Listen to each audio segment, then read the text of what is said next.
Hello my dear student, welcome back to channel my new video. तो बेटा हम लोग कर रहे हैं अकाउंटेंसी के इंपॉर्टेंट क्वेश्चंस की सीरीज, जिसको आप लोगों को भी लग के करना है। एक क्वेश्चन मैं कराऊंगा, इसके से 2 क्वेश्चंस आपको करने हैं और बोर्ड एग्जाम में बहुत अच्छे नंबर से क्लियर करना है, क्योंकि इसी तरह के क्वेश्चन आपको बोर्ड एग्जाम में मैक्सिमम मिलने वाले हैं। ठीक है, तो देखो क्वेश्चन नंबर 5 गुडविल का देखो क्या है। अब गुडविल के क्वेश्चन में, इसमें गुडविल का क्वेश्चन है क्वेश्चन नंबर 5 आईएसटी स्पेसिमेन 2025 का।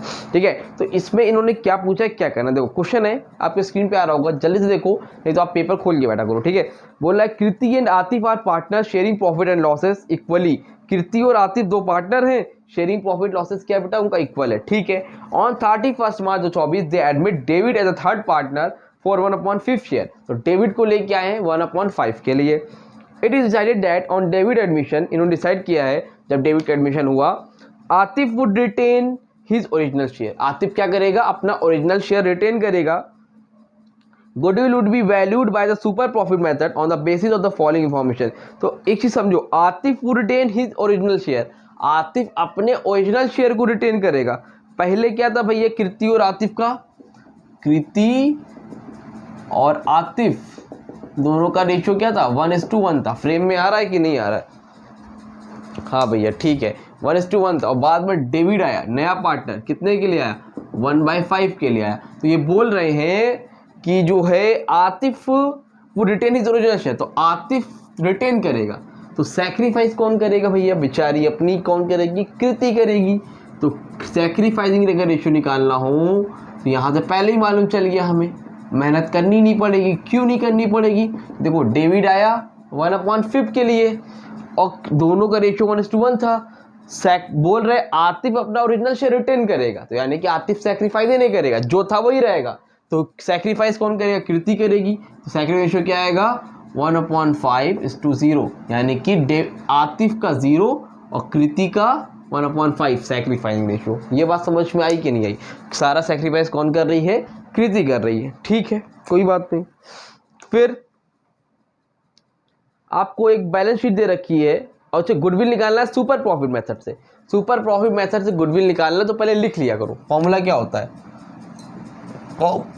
अगर फॉर्मूला पता है तो कोई दिक्कत नहीं है। Goodwill equal to super profit into number of year purchase. ठीक है, ये लिख लिया भाई।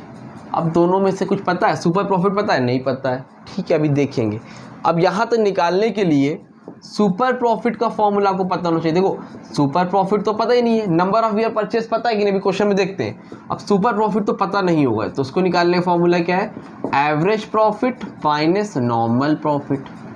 और आगे देखते हैं और क्या क्या पता है, हमने पहले से इतना हमने लिख लिया। ठीक है, अब आपको एक बैलेंस शीट दे रखा है कृति और आतिफ की, कि जब पहले नए पार्टनर के आने से पहले जनरल इधर 25,000 का था, कुछ कैपिटल अकाउंट थे, कृति के 2,50,000, आतिफ की 1,75,000। करेंट अकाउंट बैलेंस था कृति का, डेबिट है ना, लाइबिलिटी साइड में 40,000 और करेंट अकाउंट कितना था, 10,000 रुपये। ये सब था, करेंट अकाउंट एसेट था और लाइबिलिटी कितनी थी, 40,000 रुपये। ठीक है, तो ठीक है, आगे बोले नॉर्मल रेट ऑफ रिटर्न कितना है, 12%। एनआरआर दे रखा है भाई साहब, एनआरआर कितना दे रखा है, 12% दे रखा है। ठीक है, कोई बढ़िया नहीं, कोई दिक्कत नहीं। उसके बाद क्या होगा, एवरेज प्रॉफिट भी दे रखा है, लो भाई 74,000 पता है, तो यहाँ पे लिख दो एवरेज प्रॉफिट 74,000। क्या नहीं पता है, नॉर्मल प्रॉफिट नहीं पता है। ठीक है, नॉर्मल प्रॉफिट निकालेंगे। अब नॉर्मल प्रॉफिट निकालने का फॉर्मूला क्या होता है, नॉर्मल प्रॉफिट निकालने का फॉर्मूला होता है capital employed into NRR upon 100। NRR यानी कि normal rate of return. Capital employed पता नहीं है, एनआरआर पता है, एनआरआर 12% है, तो ये हो गया 12/100। ये तो पता है, लेकिन कैपिटल एम्प्लॉयड नहीं पता है। अब देखो जाना कहाँ है, यहाँ नंबर ऑफ ईयर दिया है कि नहीं दिया है, last 4 years return, last 4 years the value of profit 4 year purchase. तो 4 ईयर परचेज देखा है, सबसे लास्ट में लिखा है ना यहाँ पे कि the value of goodwill of the firm at 4 year purchase of super profit, तो 4 लिख लिया। अब सुपर प्रॉफिट चाहिए तो सुपर प्रॉफिट का फॉर्मूला लिख लिया। नॉर्मल प्रॉफिट नहीं पता, नॉर्मल प्रॉफिट का फॉर्मूला लिखा, तो कैपिटल एम्प्लॉयड नहीं पता, तो कैपिटल एम्प्लॉयड निकालो। कैपिटल एम्प्लॉयड को निकालने का भाई साहब 2 फॉर्मूला होता है, एक होता है एसेट्स माइनस लाइबिलिटी और दूसरा फॉर्मूला होता है कैपिटल प्लस जनरल रिजर्व। अब चलो तो एसेट माइनस लायबिलिटी कर लो, जनरल रिजर्व कर लो। तो यहाँ पर हम लोग कर लेते हैं, या कर लेते हैं, देखो capital plus general reserve easy पड़ेगा। जनरल रिजर्व को पहले से पता है कितना है भैया, 25,000 रुपये। देखो बैलेंस शीट में दिख रहा है ना। अब कैपिटल कितनी है, कीर्ति की कितनी है, 2,50,000 रुपये। यहाँ पे लिख रहा हूँ मैं, ठीक है, थोड़ा लंबा स्पेस नहीं है ना इसलिए। 2,50,000 कितनी है, कीर्ति की है, उसकी कितनी है, 1,75,000 है। ठीक है भाई, बहुत बढ़िया।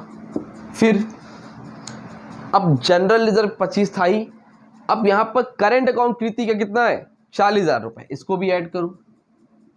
और इधर साइड एसेट साइड में कितना है, 10,000, उसको माइनस करूँ। अब बताओ कितना आ रहा है, 2,50,000, 1,75,000, इसको जोड़ के बताओ कि कितना आ रहा है। आओ देखते हैं।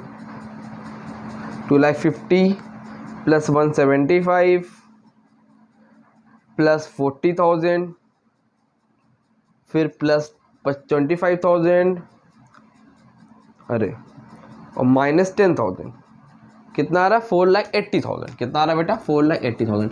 अब ध्यान रखना सर ये माइनस क्यों किया, ये ऐड क्यों किया, याद रखना लायबिलिटी साइड में जो बैलेंस होगा करेंट अकाउंट वो क्या होगा, ऐड होगा, और एसेट साइड में जो बैलेंस होगा वो क्या होगा, लेस होगा। आप फिलहाल इतना याद रखो, कॉन्सेप्ट पढ़ना था तो साल निकल गया है, फिलहाल अभी इतना याद रखो, ठीक है। तो अब देखो कैपिटल ब्लड कितना आया, 4,80,000, ठीक है। सॉल्व करो कितना आएगा, 4,80,000 इंटू 12 डिवाइड बाय 100, 57,600। तो नॉर्मल प्रॉफिट कितना आया, 57,600। तो यहाँ पे पुट कर दो। अब इससे माइनस कर दो भैया, माइनस 74,000, 16,400। तो सुपर प्रॉफिट कितना आया, 16,400। अब यहाँ पर पुट कर दो, इसका मल्टीप्लाई कर दो 4 से, 2,38,400।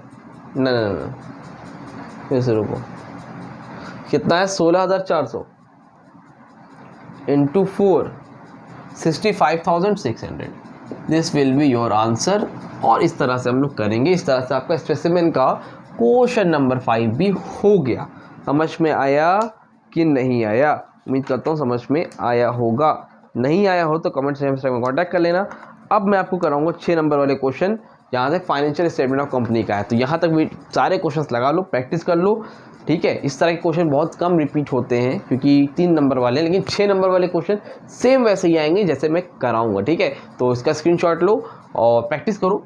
किस्मत ने साथ दिया तो हो सकता है आ ही जाए, ठीक है। तो उम्मीद करता हूँ वीडियो अच्छी लगी, वीडियो को लाइक करो, चैनल सब्सक्राइब करो। क्वेश्चन नंबर 6 लेके थोड़ी देर में आता हूँ, तब तक के लिए थैंक यू सो मच।